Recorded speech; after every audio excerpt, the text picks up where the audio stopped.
You're just seconds away from an Autoline exclusive. Our automotive fantasy draft is coming up.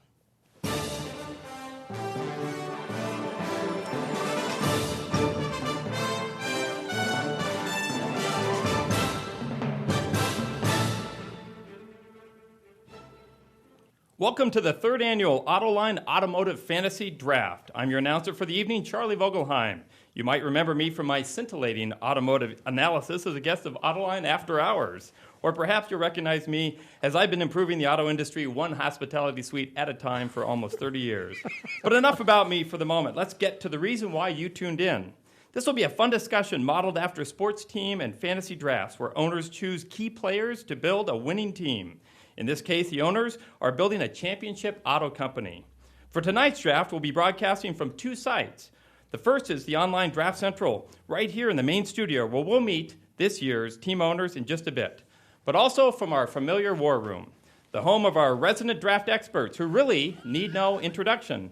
But due to contractual obligations, we have to. Let me toss it to Mark Phelan from the Detroit Free Press and his tag team partner, the man who celebrates each Autoline draft with a new job. This year, plying his trade at Motor Trend, it's Scott Burgess. Take it away, boys.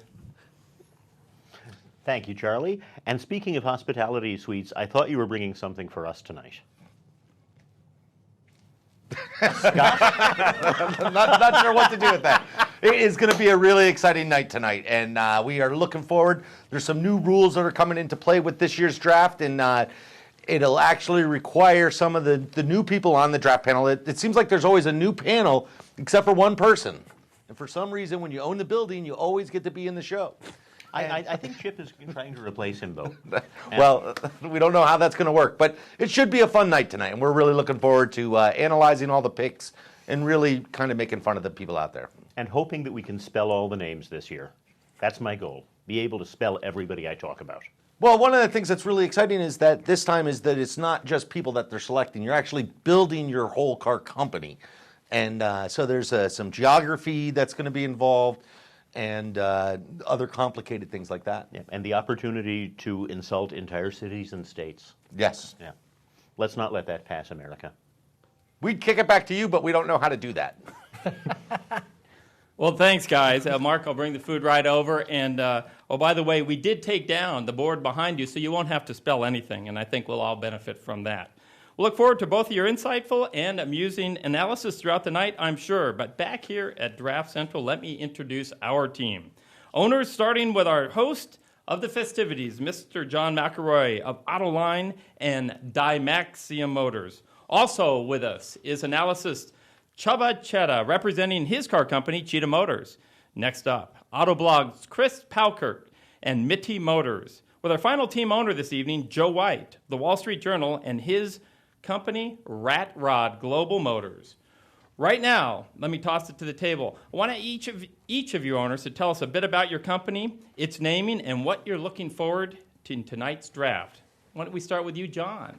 Okay, well, mine is Dymaxion Motors because I'm a huge fan of Buckminster Fuller, who came up with the Dymaxion car. In fact, I'm going to recreate a modern version of the Dymaxion car. It's a very different kind of vehicle than anything we've got today, far faster, far more efficient. Really, the industry hasn't caught up with the design that he came up with in the early 1930s. And so be on the lookout for Dymaxion because it's going to change the industry.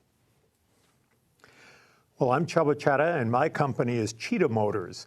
The cheetah is the fastest land-based animal around, can run over 60 miles an hour, and it's very appropriate to my background. I spent over 28 years with Car and Driver magazine, which is all about cars and how much fun they are and how engaging they are. And the car company I want to run is going to build only fun and engaging products. Fun and engaging products sounds a lot like what we're doing over at Mitty Motors. I'm Chris Paukert, and Mitty Motors is named after the James Thurber short story, The Secret Life of Walter Mitty, who just really gets involved in his own world about the joy of motoring and the joy of life. And we're not looking to be the largest. We're not looking to have scale or have partners. We just want to have fun. So we're looking at simple cars done well for the driver. And I'm Joe White with the Wall Street Journal. And Rat Rod Global Motors, as the logo probably suggests, is an effort to kind of bring back to life the kind of outlaw, funky ethic and aesthetic of 1960s drag racing, Big Daddy Don Garlits and all those guys. When people liked cars and had fun with cars and enjoyed car culture, in contrast to all the mopes who are running around saying that nobody likes cars anymore and the kids don't want to drive and all that stuff. And I want to bring a brand back to the market where basically you're out there to break the law.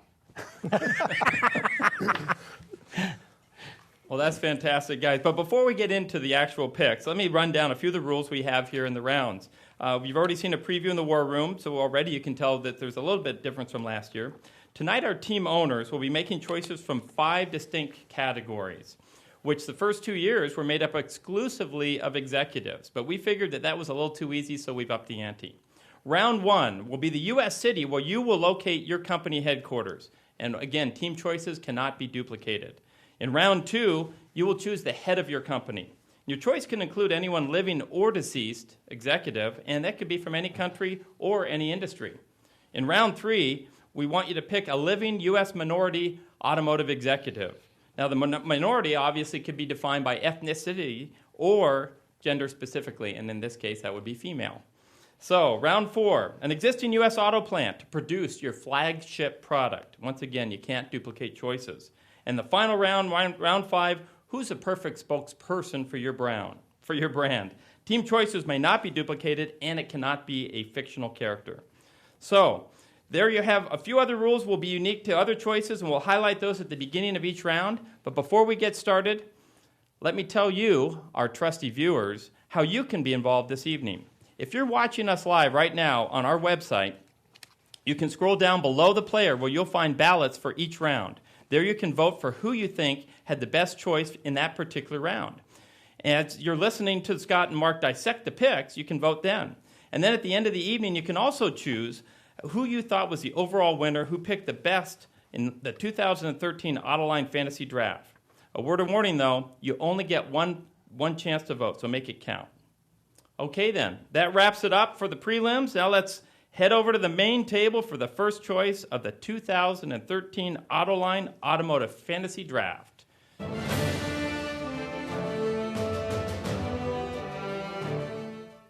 Okay, once again, in round 1, the owners will be choosing the city in the United States that will be the headquarters for their companies, starting with Mr. John McElroy and Dymaxion Motors. Well, this is one I had to really struggle on, where to locate the headquarters for Dymaxion Motors. It will have a geodesic dome. In fact, that's why it's part of my logo, because, of course, Buckminster Fuller invented the geodesic dome. And I thought, well, if I have a different kind of company and I have to be in the U.S. and may as well go to Michigan because this is where I live, make it easy. Ann Arbor's a different kind of place. And I thought, yeah, that could be right. But then, Detroit is the home of the automotive industry, and Detroit downtown right now is changing so much. It's attracted all kinds of young people. There's a lot of artists. There's a lot of craftspeople in there right now. In fact, I'm told you, it's very difficult to even find any kind of apartment. I'm not talking about the whole city, mind you. I'm talking about downtown. And so I thought, it really needs the help. It looks like it's got a young, vibrant culture of craftspeople and artists. That's where I'm putting my headquarters. Boy, it does help to go first, doesn't it? Dang, you had that too, eh, Joe? No, not quite. You'll see. Okay. Csaba, you. Well, that's a good one. Let me transfer it over. This is my only job, please. Csaba, Cheetah Motors.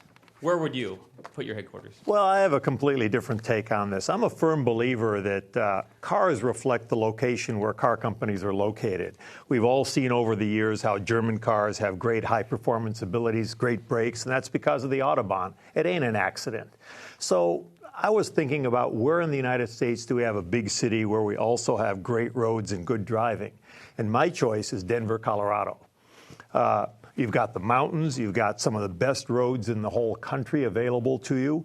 Also, you know, there's not a lot of traffic in Denver. I mean, there are at some times, but it's not terrible. It's a great place to live. So even if there aren't a lot of auto people, you can definitely attract people to come to Colorado.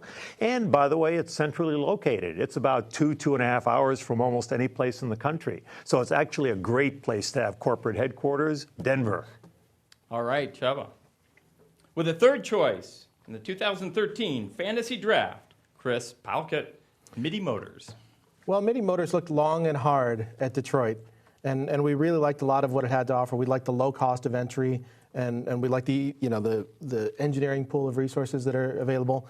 We even looked at nearby Cleveland for a lot of the similar reasons, and the fact that it's on the comeback trail at least a little bit. But we decided to go to Silicon Valley, which I realize is a completely opposite sort of thing, but we're actually not going for the expertise as far as the computing power goes. We really wanted that sort of lateral thinking that area cultivates, and we really like the concept of 3D printing, and they're really working on a lot of innovations out there. All right. Okay, and with the final, the final choice in the first round, Autoline Automotive Draft, representing Rat Rod Global, Mr. Joe White. Well, yeah. Now, Rat Rod Global, I guess it probably should be based somewhere like Bakersfield, California, or somewhere like that. But I think the CEO wants to, it's all about where the CEO wants to live, right? I mean, at the end of the day, that's what a company is all about. Since Ann Arbor was not picked, I'm going to locate Rat Rod in Ann Arbor. And I think there's a rational reason for doing that, which is that despite the sort of retro name and image craft around Rat Rod, this has got to be a company that is about technology. And if you can't be in Silicon Valley, you need to be in a place where there's a cluster of expertise.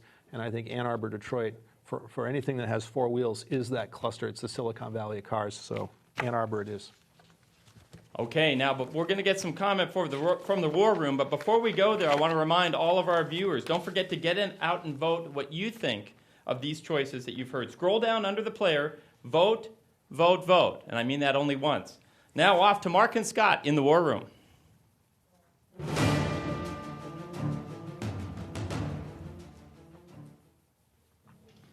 Oh, God, what I would give for the travel budget that John McElroy had and used before he picked Detroit. Well, it's very interesting. It sounded more like a mercy pick. Like, Detroit, yeah, I don't want to move either. Detroit, but the good parts version. No, it's some very interesting choices. I would like to point out that Silicon Valley is not actually a city, though Chris may be talking about that area in California. And perhaps he could use a 3D city printer to make a city. Or I think it's a fabulous idea, and what Chris is really talking about is instead of manufacturing cars, we'll start printing them. And eventually that technology is going to come around and everybody could just print up a car right in their driveway. And so it's a really good idea. I think Csaba had a really interesting pick. Denver, centrally located, lots of good roads, 3 months a year. And, there's some other really nice things about that. And, one of the problems that I think Detroit runs into is that people are still moving away. We were the only city or only state, Michigan, to lose people in 2010. Oh yeah, but there's always 2013. We can be the only state to lose twice. But we've also got Ann Arbor, which actually is growing. And as much as I would love to also mock the travel budget that took, because I know just how far that is from Joe White's house, I think he picked it for the shortest commute. There are a lot of things going for Ann Arbor. If you want a combination of automotive expertise and some people with new thinking, some high tech, there are things to be said for that one. Absolutely. Nobody really brought into account, what they would be using their headquarters for as opposed to any of their facilities anywhere else. Denver comes out nice because of the short distance to travel to everywhere. I'm still not sure that picking where you're going to build an automaker, found an automaker in terms of air flight times is the most logical connection. It didn't say it has to make sense. I just said that it's one where I think that it's certainly an interesting pick. Nobody picked D.C. as their headquarters, and they could be right in the mix of the regulatory aspect of the auto industry. I believe that's why nobody picked D.C. Nobody wants to be in the mix of the regulatory. New York City, Boston, all of those places were given up. And nobody went with climate, honestly. I mean, how many of us, if we were, starting our own business someplace, wouldn't pick someplace that, was going to be gorgeous every day of the year? Key West, that would be a prime example of a place to pick. And an ample supply of rum. Yes. And that would be very good for the designers. and cigars, you could get Bob Lutz to come in and be a consultant just for the free cigars. He would consult all these companies as That's is, true. right? So Yeah. that wouldn't be a problem either. And we know what the headquarters building of Dymaxion Motors looks like. And I think we have to give extra points for that. Yeah, John is really tweaking up the geek on this round. Buckminster Fuller is now trending on Twitter. Yes. That's all the analysis we have for this one. And then some. Yes, it was then some. Thank you, guys. Now let's check who you, the viewers, thought won on that particular round. And as we look at the screen here, we can see that it's an exciting horse race here with John McElroy and Detroit way out in front. Joe White coming in second, and then Csaba and way out in Silicon Valley coming in fourth place. As a Californian, I appreciate the opportunity to have you come out and help us out with the taxes there, which is always welcome. I do want to mention to our beloved analyst in the war room that it's understood California has a pretty good climate. You might want to check that out one of these days. And I just need to clarify with Csaba, the 2 hours from anywhere, was that from the airport into town, or was that actually from the airport somewhere else? So, Airport into town is 20 minutes. I've done it many a time. all right. Hey, are we ready for the graphics on round two? Because I sure am.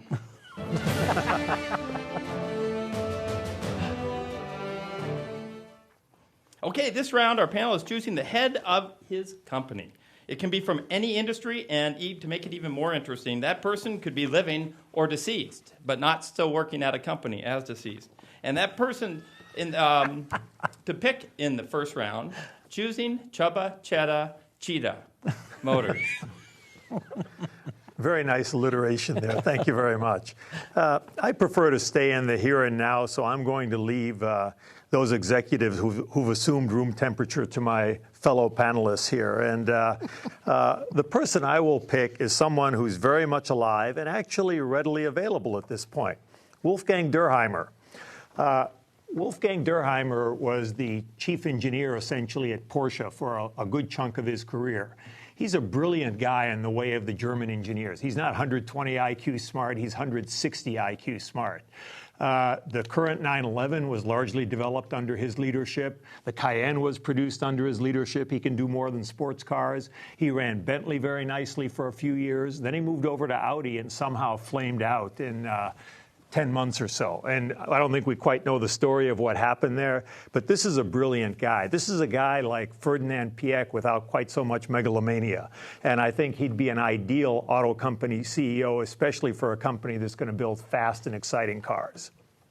Chris? Well, here at Mitty Motors, we're all about the everyday man. We're all about the unsung hero. And who could be more unsung than André Lefebvre? He worked for Citroën.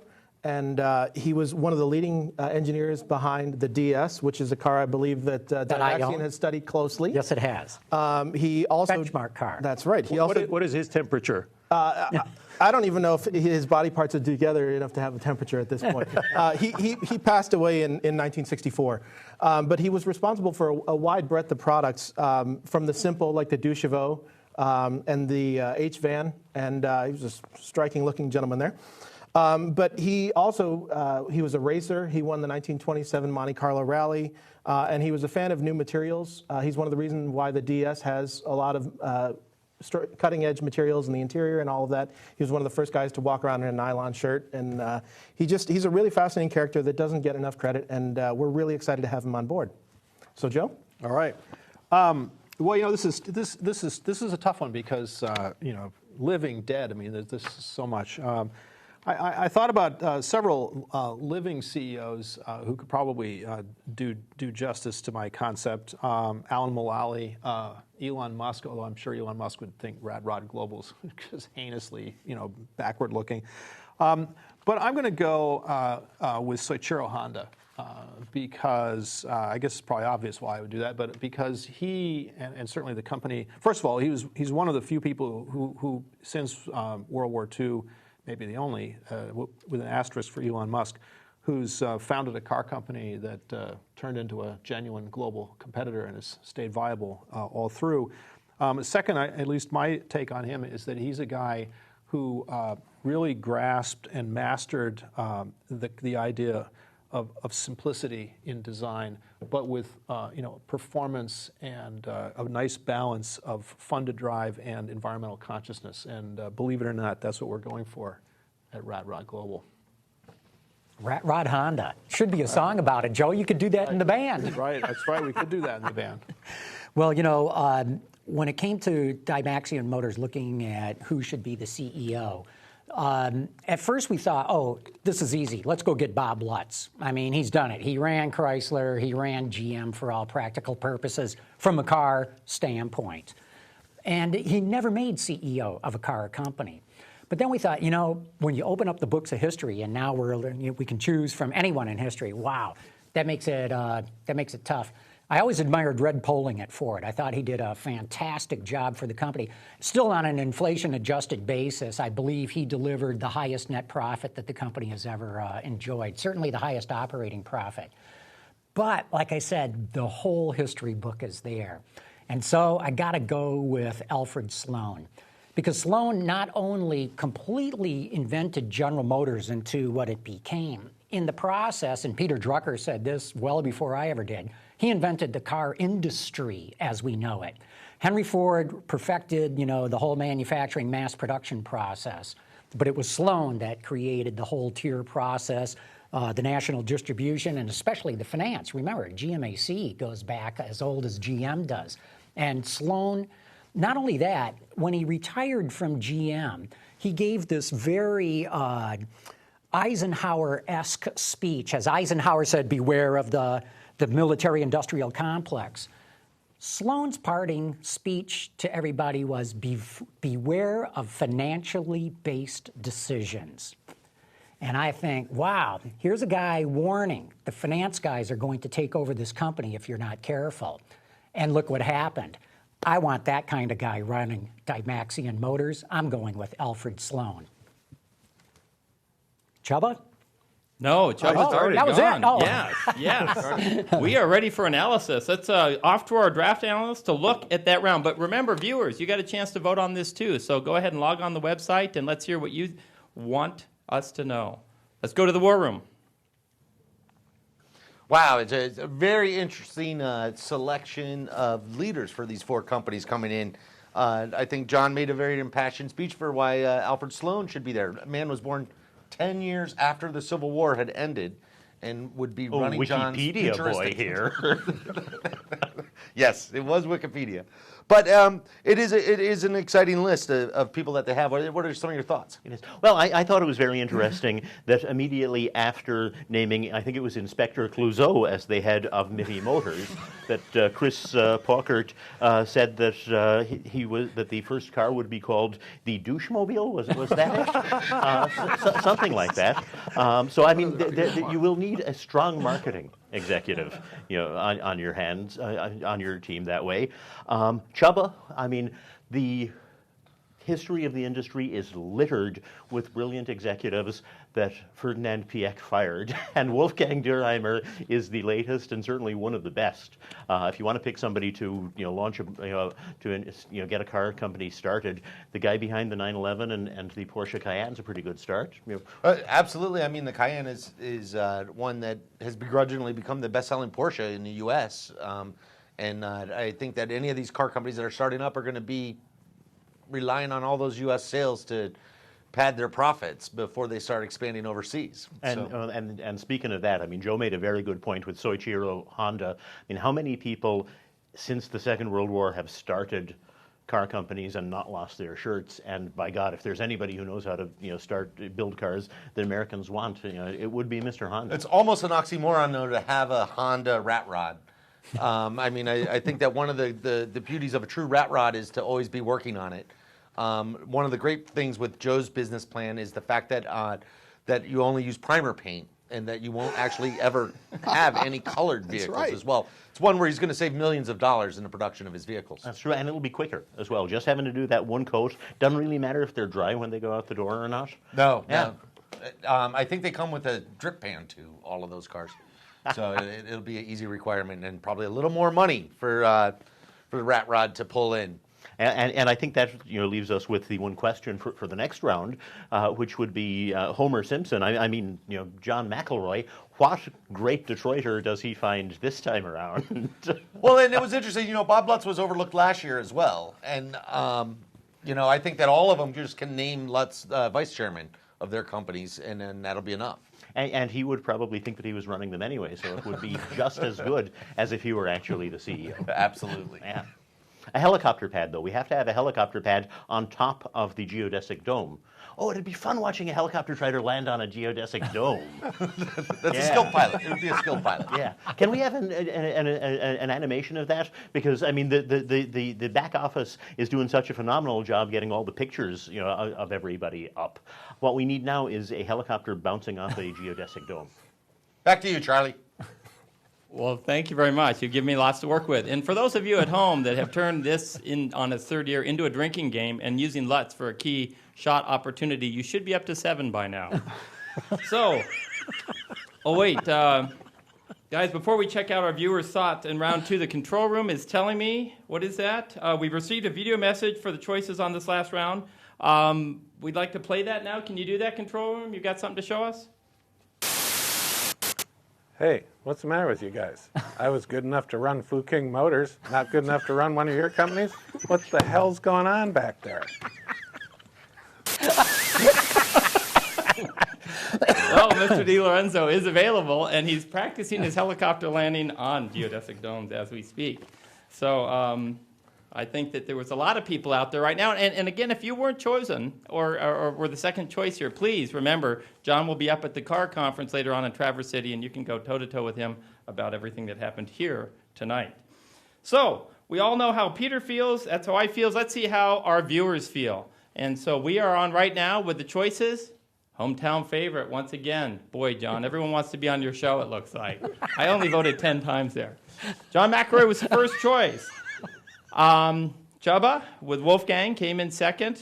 Joe with Mr. Honda in third. And apparently that swarmingly good-looking picture of the French, Mr. Andre, did not win over the hearts of America. But it was a valiant effort. I certainly think so. Maybe it was the name of the car that got him in the end.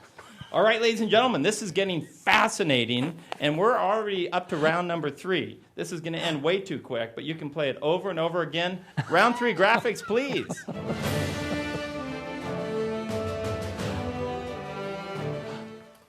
Fantastic. This time the owners are choosing a living U.S. minority automotive executive. We're defining minority once again by culture or gender. In this round, we're starting with Mr. Chris Paukert, Mitty Motors. Thank you. Well, we were thinking about DiLorenzo, but we couldn't really figure out what minority he could fit into. So really, we're going to pick up some low-hanging fruit here. We're going with Ralph Gilles, who's presently the CEO, and I can see Joe is hanging his head right now, CEO of Dodge. He's an incredible stylist, and one of the things about Mitty Motors is we need everybody to wear a lot of hats because we're a small company. We're going to do low-volume products, designed for the enthusiast, and who better than somebody who's got, just high octane running right through his veins, like Ralph. He's a racer, he's a stylist, and we're going to need one of those too. And he's just a great guy, so we're really excited to welcome him on board. So, Joe? Well, of course you got one of my choices, but I have others. I don't want to make this too serious, but this is actually a really interesting question because when you ponder the limited field of people who qualify for this question, it says something not all that good about where the industry is after all these years. And by the way, I don't know if women would consider themselves minorities anymore since they're 51% of the population and the majority of the buying public in a lot of markets. But off my soapbox, and I will now answer your question. My choice, and some of you may know this gentleman from his ventures into sports team ownerships, is Shad Khan, who runs Flexingate, the company that makes bumpers and a whole bunch of other stuff. And quickly, I met Shad Khan back in the late 1980s when he was running a small bumper production factory out in Champaign, Illinois, or thereabouts, and had been picked by Toyota for one of their early efforts at making over an American supplier in their image, and basically transferring the Toyota production system to him. And he took the lessons and he ran with them, and now I think he's worth something like $2.5 billion. He runs a very large, very successful supplier company. I think he just bought not only the Jacksonville Jaguars, but also a British soccer team. Again, if you're looking for someone who can build something from nothing, this guy has done it, and he's my guy.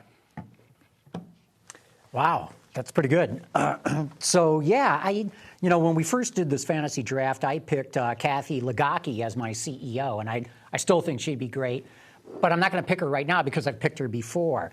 And I thought also of Roy Roberts, who hit a very high level at General Motors, retired from GM and went on to go and try to resuscitate the Detroit schools. Hasn't quite saved them yet, but he's made massive, massive improvements there. But I think Roy's ready to retire. I also thought going after another woman, Nancy Gioia at Ford, who I think is got all the energy and has what it takes to really run a company, but she's a little young yet. I think I might pick her in a future draft. And so I'm going to go as, for my minority executive, Rodney O'Neill, who's the chairman of Delphi Corporation. Been there a long time. I think he even started back in the GM days. Has taken the company through bankruptcy. I mean, Steve Miller started it all, but, Rodney was really left with the total mess to clean up. He's done it. It looks to me like Delphi is getting back on its feet. It's always been a company with pretty cool technology. And so I'm going with Rodney O'Neill. Well, you made a very good choice, and Ralph was on my list. And in truth, I'm sure I could lure him away to Denver, but you're entitled to have a choice or two of your own. So He's not as good with forced induction motors, and you're going to need those up there. Well, perhaps that's true, but he can understand that. But in any case, I have other good choices. And this is another guy who, at this point, is moving up in the company, and his name is Hau Tai-Tang at Ford. He was recently VP of Engineering, just moved up to Group VP of Purchasing, which is a promotion, definitely on the corporate hierarchy, although can't possibly be as much fun as being VP of Engineering. But Hau is a brilliant guy. He knows cars. And of course, I'm an engineer myself. Durheimer's an engineer. Engineers can learn finance. Finance, of course, have no hope of learning engineering. So if you have engineers on staff, they can do everything. So my choice is Hau Tai-Tang. Sounds like an MIT guy. All right. Well, as we head back to the guys for some perspective on that round, we can see, let's see that snazzy war room graphic one more time, and don't forget to vote. Right. Thank you.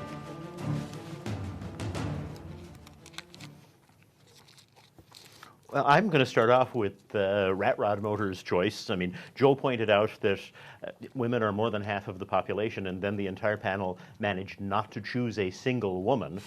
So I'm going to say that they still do count, and there are lots of good ones out there. Talking about the changes that have taken place in the industry, one of the things that I find fascinating is the new top folks at GM have taken GM from a company that had very few high-level women to one that's got an awful lot in very senior positions right now. That's the first thing that occurred to me. The second is that I think Rat Rod Motors has established itself as the lead company to be run by somebody who looks like a Bond villain. That is one of the great mustaches on earth, and I think you have to make full use of that in your marketing plans. Scott? Well, it's an excellent point. It was, one of the tricks, and this is always kind of a slippery topic. The car makers are improving minorities and women in executive leaderships, and it's essential for them to do that. I think that if they want to reach, more than half of all the buyers that are going to be buying cars, they need to find better ways to relate. I was surprised at some of the more common names that we didn't hear. We didn't hear Ed Welburn, head of design at GM, or Fred Diaz, who is now over at Nissan, but it headed up Ram. Term at Ram, yeah.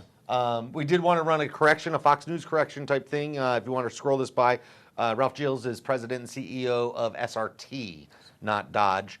But he's still a great person and a good designer. So I think that it's interesting to hear Csaba's perspective with the idea that you want that creative engineer because the engineer is going to get something done that the designer won't. And Hao Tai-Tang, the man who is responsible for the current generation of the Mustang, I mean, he took a wonderful old name that had really sort of fallen on hard times, and put it back at the top of the industry in a lot of ways. I mean, it's hard not to like him, and certainly Rodney O'Neill. Anybody who survived not just Delphi's bankruptcy, but the god awful mess that Delphi was when GM spun it off in the first place, just to still be on your feet, much less to be turning that into a going concern. That's a real accomplishment. That does cast some doubt on maybe John's 5-year business plan if he really needs a bankruptcy specialist running the company that knows how to handle some of those things. But that could be all of the plan. Yeah, a bankruptcy specialist might actually be a better person to be John's successor, now that I think about it. Back to Charlie? Yeah, Charlie, it's all Why yours. not? Well, thank you very much for that very much in-depth insight. And no, a couple quick things I need to clarify. Ralph was not picked just because he's Canadian. Is that correct? That is correct, Okay. although it helps. And Kathy called, and she doesn't mind being picked every year, by the way. So if you want to change anything up on that. Well, let's see what the voters thought, because we do have some reaction. And what to get? Oh, my gosh. Chris, you were ahead there for a while, and Csaba's just now taking the lead here. So good choice from you, Csaba, and certainly one that the crowd agrees with. So once again, if you weren't picked or you're a second choice for anyone here, you're not alone. Do not despair. I too was not the first choice to be here tonight. There was a long list of preferred speakers here who were apparently busy or showing the good sense to preserve their career or self-esteem, of which I have neither.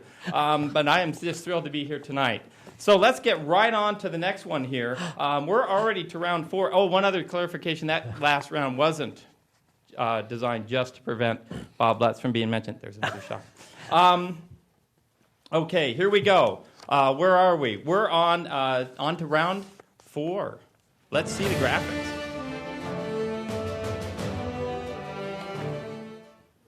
Okay, here with the first pick on the next round is choosing the existing United States auto plant that produces or will produce their company's flagship product. And the head of Rat Rod Global Motors, Mr. Joe White, where are you going to build the cars? I'm going to build them in Detroit because I have the first pick in this round. I'm going to build them at Jefferson North, naturally. Again, with these sort of the whole retro thing that Rat Rod represents, you got to have a Motown address, at least for the made in Motown, made in the Motor City. I don't know. Plus, Jefferson North's making boatloads of money for Chrysler right now, and seems to be going great guns and doing just fine. And why not? Why not Detroit? Why not Jefferson North? Well, that's very interesting because Dymaxion Motors has been looking in the Detroit area too. We really focused on the Rouge plant because we believe that Henry Ford had the right idea in going with vertical integration. I mean, why give all those suppliers their profit margins when you can keep that and do it in-house? But Dymaxion's headquarters are going to be in Detroit, and why not have the manufacturing in Detroit? The Rouge, of course, is in Dearborn. So what plant is available? And of course, the most obvious, easiest one to move into is the Packard plant, that mile-long poster child of absolute destruction, post-industrial destruction. But the bones are still there. I mean, it's taken more than half a century for the blight of Detroit to take its bite, and the place is still standing. So we're going to bulldoze it clean. We're going to leave that big block of, I think, granite with the words Packard or the word Packard chiseled into it. And that's where Dymaxion Motors, in a very vertically integrated basis, is going to build its cars. Oh, you're just going for the enterprise zone tax breaks. Oh, are there some of those? Yeah, I think so. Well, at Cheetah Motors, we want to build fast cars and fun cars, but people who drive those kind of cars still want a reliable, well-built car, and we want to make some money. So we want an efficient plant, a plant that can churn out a lot of cars and churn out cars that are of really high quality. And there's really only one choice. That's the Georgetown, Kentucky Toyota plant. Last year, it cranked out over 300,000 cars, and it's consistently been high on the J.D. Power IQS survey. When you look at that combination of the volume it's produced and the quality it's produced, it's the best plant in the country, no question, and that's the one I want for Cheetah Motors. Well, very interesting. We looked at Mitty Motors long and hard at the Detroit area, and since we're a small company, we thought about the Conner Avenue facility where the Viper is made, but they're only turning out about 12 cars a day, and we'll probably do a little bit better than that. We need cheap labor too, but we wanted a state-of-the-art plant, so we're going down to Spartanburg, South Carolina for BMW's facility. They know how to build volume models with some of their sport utility vehicles, but they also know how to build niche models like the Z3 and Z4. And, I really want a racetrack. And there's one of those down there. There's a delivery center, and there's a performance driving school. And all of our guys, when they purchase a Mitty motor, they're going to driving school. Joe? I made my choice. Oh. Jeff North. Yes, we're all set. We're all set for analysis here. 4 very interesting choices throughout the country here, even a plant that's not really a plant. But that's just me. Let's see what our analysts have to say about this. Well, I've got 2 thoughts on this. First of all, if we were playing industry buzzword drinking games rather than Bob Lutz, John McElroy would be in the lead because I have him scoring big with both inflation-adjusted sales and now the ever-popular vertical integration of production. The Packard plant, I think he forgot to mention one of the great assets that's got. All of the graffiti art inside of it it'll be a tremendous inspiration to the design team, and probably some of it you can actually sell. It's an open air facility for sure right now, and that may be what they're going for. It's very green. I mean, Yes. there are trees growing through many of the floors. Absolutely, and it's something to consider. There's a lot of really interesting choices here. There we go, and we have the beautiful Banksy artwork, which was, for those who don't live in the Detroit area, although it's hard to believe anyone doesn't based on these choices, that Banksy mural was the cause of a real battle between a couple of art galleries recently, and the current owner of the Packard plant, who I'm sure would be happy to give it to John, actually came out from under his rock where he has been hiding while not paying taxes for the last 40 years and said, "Oh no, that plant belongs to me. I want the Banksy art." Well, there's a lot going on there, Mark, with what you just said. It's going in the worst. I think that some of the facilities that were mentioned in this were interesting choices as well. You would when Kentucky was selected, the Toyota plant is a great plant, and it cranks out vehicles. I don't think that any of these companies are going to be ready for that kind of volume. I think, but I think we do have to give a shout out to the plant for being the first time in the history of Csaba Chere's commentating on the auto industry that he picked a Toyota first in any category. absolutely true. It was never one of the 10 best. I'm afraid not. No. South Carolina was also a nice choice with when you can include a racetrack in your driving or in your manufacturing facility. I think that says something. It's a lot of confidence, though not a lot of confidence in your drivers when they have to go to a special school just to learn how to drive the machine you built. A very good point. And when you're talking about your volume aspirations are a plant that can build BMW X6s, I'm not sure. You're not really reaching for the sky there. No, you're not. And in the Detroit plant, where the Cherokee's made, Grand Cherokee, Jefferson North, yeah, is a great facility. Pretty soon they'll be cranking out Maseratis too. And I've actually lost track of whether they have broken into double digits with the number of recalls of vehicles from that plant this month. So it's a real show of confidence as well. And once again, I think that the city of Detroit is getting so many shout outs. It's hard to believe that we are a bankrupt joke. And and I am surprised that no one said imported from Detroit. I mean, it was the catchphrase that was just hanging out there to grab, and nobody decided to grab it. But it's still time for an M&M reference, I'm sure, though. Oh, I'm sure. Yeah. I'm sure. If we can get Ben, if you could get that photo up of M&M, we'd appreciate it. And some music. Oh no, we don't have the money to pay for rights to music. Back to you, Charlie. Oh my gosh, the positive statements that you've been making have certainly brought this group to tears. Speaking of, as we look at the votes here, we see that there is a winner, and not by much. Sorry, John, came in second on this one. Csaba Chere's choice of Cheetah. One of the questions we're getting is, if Csaba is spelled CS and Cheetah is spelled CS, why is Cheetah spelled CH, for crying out loud? That's a sop to the American public here. Well, thank you. As an international company, it might well be CS. Okay, but you were the clear choice of our viewers also in terms of picking the Toyota plant down in Georgetown. It's the only real plant, after all. I'm surprised it won by so little. Hey, mine was real. Yes, and don't forget, there's always the NUMMI plant out in California if you want to go see how Joe's doing out there. Okay, ladies and gentlemen, we are already at our fifth and final round of the night. I'd ask for a drum roll if I thought we could get one. So finally, here at number 5, our team owners' last choice of the evening, they choose the perfect spokesperson for their brand, and it cannot be fictional character. We'll start this final round with John McElroy. You don't mind if I call you John, do you? Not at all. Thank you very much. You could call me that all night.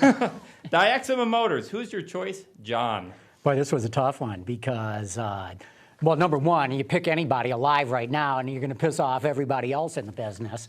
But I'm going with somebody who is deceased because it is probably one of the best PR people that was ever in the business that I knew. In fact, I believe he was the first vice president of public relations in the industry. I think this is true. And that's Tony DeLorenzo. And everyone's going to say, oh, you're picking him because he was Peter DeLorenzo's dad. And that's not the reason. The reason is because when I first got into the business, I'm Cub reporter, didn't know anything of what was going on. Tony DeLorenzo somehow found out that I was in the business, sought me out, welcomed me to the auto industry, as he said. You're going to love being part of this. And I just instantly liked the guy. And he also went on to have one of the greatest lines that I think any PR person in the business has ever said. This was in the late 1970s when, for the first time ever, General Motors reported $1 billion profit for one quarter. And this was national headlines. I don't know if you guys remember all that. And there was this whole big discussion, could this be ethically right that a corporation could make $1 billion in just one quarter? And somebody once asked Tony, what's your job at GM? What do you really do? And he said, my job is to make $1 billion sound like it's not a lot of money. And I thought, not only is that a great line, here's a guy who is really the only PR person in my career to seek me out and tell me, welcome to the auto industry. That's my PR guy, Tony DeLorenzo. Before I give you my selection, I will point out to the guys in the peanut gallery that some Toyotas actually have made Car and Driver's 10 best list over the past 30 years. Not a lot of them, but some have, and some have even won comparison tests. As far as the spokesperson, nothing out of the Georgetown plant. Probably nothing out of the Georgetown Just plant. wanted that clarification, Csaba. That's correct. Sorry. But cars aren't designed at the Georgetown plant. They're assembled there. And I'm not really thinking of a PR person here. I'm thinking of a brand spokesman. And for Cheetah Motors, I want someone who's iconoclastic, classy, but has certain of the traditional manly virtues. And of course, there's nobody living in the current public stream that way today, right now. Can't trust the sports stars, National Felons League and all that. You never know what they're going to pull. And your typical actor and actress isn't there either. So I have to go with someone deceased. And my choice is Steve McQueen. Now, of course, Steve McQueen would never do a commercial, which is why he'd be the perfect guy to actually be your public spokesperson. And since he's dead and I can choose anyone, I can pick a guy who would actually never would have done this in real life. You can get his holographic image to come up for you. Well, that's right. And it probably wouldn't even cost that much. Oh, that's right. Steve McQueen is a great choice. He figured prominently in our discussions, and unfortunately, it doesn't sound like he'll be able to join us at Mitty Motors. So we're going to go a different tack and something that's probably a little bit closer to Dymaxion Motors and Buckminster. We're going with Frank Lloyd Wright because we want somebody who can do a lot of different things. Now, he had, as an architect, he had a reputation for being difficult to work with, but he also was a true car guy, and we need a lot of hats for everybody. And he also designed car dealerships. He designed the Mercedes-Benz dealer in Manhattan. He was the person just torn down. That's true. That's true. We need more of them. He also coined the term carport, and he racked up lots of speeding tickets. He was a big custom car guy, and he's got a certain style, obviously, that played out in his architecture.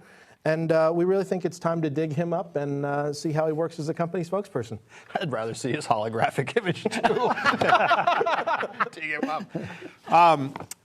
Rat Rod Global is delighted that none of you were thinking along the same lines on this one as I was. And I just saw my preferred spokesman just last night as I was watching Top Gear. He made a little cameo. And I'm speaking of that well-known automotive enthusiast and rock star, Brian Johnson of AC/DC. And this one's really easy. As we say at Rat Rod Global, our ads are better than our cars. And I can very easily imagine just 30 seconds of Highway to Hell, no words, just Highway to Hell with the Rat Rod car screaming across the salt flats. The car stops. Brian leans out the window, tips his cap, which he always wears. Rat Rod Global. That's it, baby. That's all you need. He's my guy. And then, by the way, you don't have to decipher his impenetrable accent. I was just going to say, it's good that you've got the soundtrack. We think of everything at Rat Rod Global. You bet. Okay, we want to get some analysis from the war room, but before we do that, I understand we've got a video commentary. Somebody's calling in right now. Can you put that up for all of us to hear, please? Actually, the best choice for a spokesperson for any company, Automobiles, Mustango, or one of yours, would be, of course, me. Oh, Jim Hall, never short with words. That guy squeezes more syllables into a sentence than anyone I know. Let's hear what the analysts have to say about these last choices. Great selection round. This was by far some of the best stuff that I've seen coming out of this group tonight. Steve McQueen is a great pick. The guy that invented the airplane, he's a really good pick. Yes, the Frank Lloyd Wright brothers. they were among the greats. And Frank and Lloyd, right? Yeah, both of them. And picking AC/DC. I mean, instead of just paying a couple $100 for the music, hire the lead singer as your spokesman. Absolutely, and he's got Angus alongside him, to come out there and sing and toss around the blow-up doll, which is a big feature at their concerts. I'm embarrassed to say I know that. Well, and even John's, because he wouldn't invite Peter to the show, he picked his dad. I thought that was very nice of him to do as well. And that was really, I expected much more the traditional spokesperson, the Steve McQueen, the pretty faces, the high profile.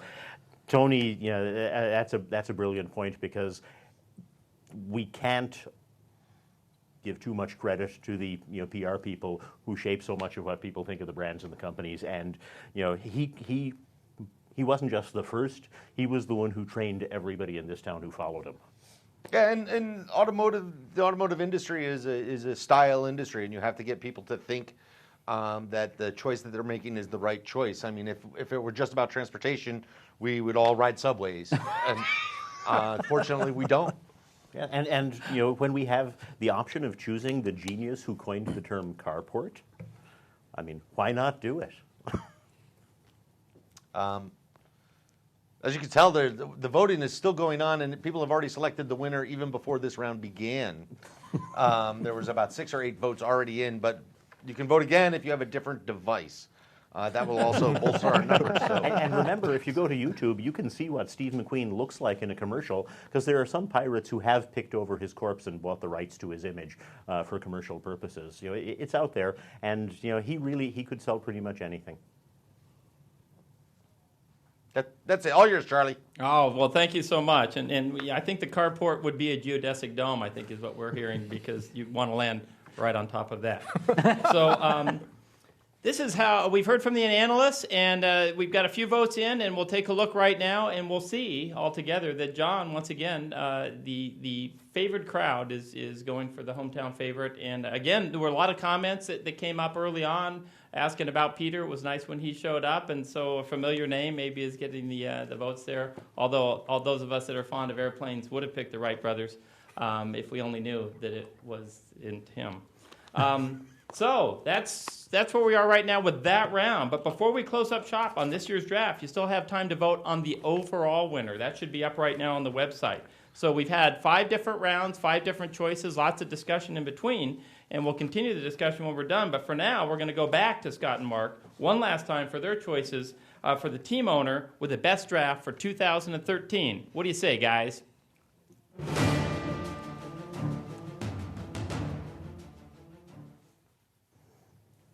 Hey, thank you, Charlie. It has been a very interesting draft, and every year there's always a different dynamic. And this year, I think that we got a full look at kind of how each person would approach a car maker. Mark, if you were to pick a winner, who would you think has the most complete team? You know, and once again, given the brilliant history of French automaking, it's hard not to pick Mitty Motors after having Inspector Clouseau and Ralph Gilles on their team. But I'm a product guy, and I think I have to go with Cheetah Motors. That's Cheetah spelled with a CS, as I understand it. And I mean, Wolfgang Durheimer, How Tai Tang, the Georgetown plant, Steve McQueen. I'd buy that car. That's not a bad pick. I also like John's Dymaxion Motors selection because I was hoping to get to come back next year. But I would have to agree that I think that Chris's Mitty Motors has some of the more obscure names, and that sounds more impressive a lot of times when you're putting together a team. And Joe had a really interesting selection of people, but I think that Csaba and Cheetah Motors probably had probably the most engineer-based, which might be what's appealing to us, that we know that people are going to get the job done. And no surprise that Csaba, an engineer himself, in a previous life where he actually made things instead of talking about them, picked a bunch of engineers and a bunch of darn good ones. But overall, I think it's been a really interesting mix, and and every year there's always somebody that I don't know or I haven't heard of, and so it forces me to go straight to Wikipedia and learn the truth about them. And one of these years, I'm going to plant a false entry before you can look it up. I'm just trying to figure out how can I do that. Well, it'll work. I guess I was a little off base with the right character. But I understand that Frank Lloyd Wright, not just a guy who built a lot of nice-looking houses, but apparently had a very impressive collection of sharp hats. Yes, well. And he did build a house in Detroit as well. Did he really? Yeah. Oh, okay. Still standing. Yeah, that would be another shout out for Detroit, I guess then, which means that really Detroit is the winner of the draft, I think. Not after listening to you. It's yeah. Stay classy. So Detroit. anyway, you guys can still vote. So please vote and prove Mark and I wrong. Back to you, Charlie. Well, it's so interesting that you would have said that, because as we look at the votes right now, Csaba was clearly in the lead until you both suggested that he was the winner, and then at that point, John did take the lead. So they did vote on their own, and thanks to your great analysis, again, the hometown favorite, John, who picked the hometown favorites. Once again, maybe playing a little bit to the home team, but what the heck, it's certainly quality choices all the way through. Csaba, we certainly heard the comments about your choices. Chris, there's still some people out there that like French fries, French toast, etc. And I don't get the deal, Joe. What's the deal with, maybe a nice article in Wall Street Journal or something about Rat Motors or something like that. Maybe it was the global part that threw everyone off. That might have been the global part. Yeah. I think it was just how'd you go. It was either that or not anyway, enough AC/DC fans. Yes, exactly. That's it, you guys. Thank you so much for all of you participating. Thanks for all of you for watching. Our team owners, John, Csaba, Chris, Joe, along with our great staff that's been working so hard setting this up all day. Scott and Mark back in the war room. We don't know where that is, but we'll find out and let them out eventually. And once again, Charlie Vogelheim, I'm out there trying to do everything I can to improve the auto industry one hospitality suite at a time. Thanks for joining us for the 2013 Automotive Online Draft. Hope you had as much fun as we did, and boy, we'll see you next year. We're out.